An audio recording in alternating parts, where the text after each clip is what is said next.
Assalamualaikum warahmatullahi wabarakatuh. Saudara-saudara, berjumpa lagi dengan saya. Kali ini akan kita sampaikan tentang materi pertemuan kedua. Yang akan dibahas pada kesempatan ini adalah tentang sumber agama Islam.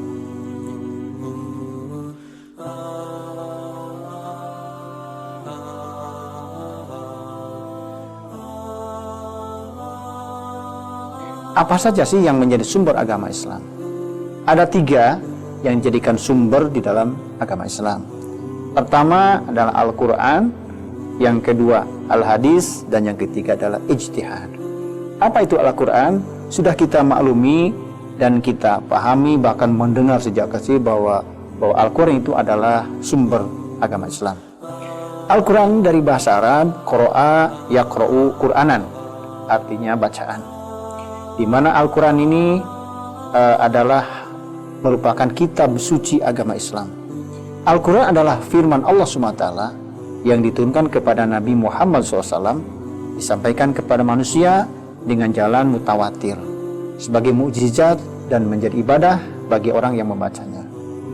Al-Quran sebagai jalan mutawatir, di mana mutawatir ini banyak dari generasi ke generasi yang tahu dan hafal tentang Al-Quran. Dari sejak zaman Rasulullah SAW sampai sekarang banyak yang hafal Al-Quran, sehingga kebenaran Al-Quran itu tidak diragukan lagi karena banyak yang tahu, banyak yang hafal, dan banyak yang paham, sehingga akan keaslian dan keotentikan Al-Quran diyakini bahwa Al-Quran itu adalah firman Allah dan Allah yang menjaganya. Walaupun satu huruf saja ketika terjadi ada perubahan maka akan dapat diketahui. Maka dengan demikian yakin bahwa kebenaran Al-Quran itulah mutawatir. Yang kedua adalah mukjizat. Al-Quran ini adalah mukjizat. Siapapun orang yang membacanya, Allah akan berikan kelebihan-kelebihan. Nabi Muhammad SAW adalah Nabi terakhir yang berikan mukjizat kepadanya, yaitu Al-Quran. Kemudian bagi hamba-hambanya yang membaca Al-Quran juga akan merasakan bagaimana rahasia-rahasia hikmah di balik kemuliaan Al-Quran, sehingga akan terasa bagi setiap orang yang membacanya. Kemudian berikutnya adalah Al-Quran akan menjadi ibadah bagi siapa saja yang membacanya.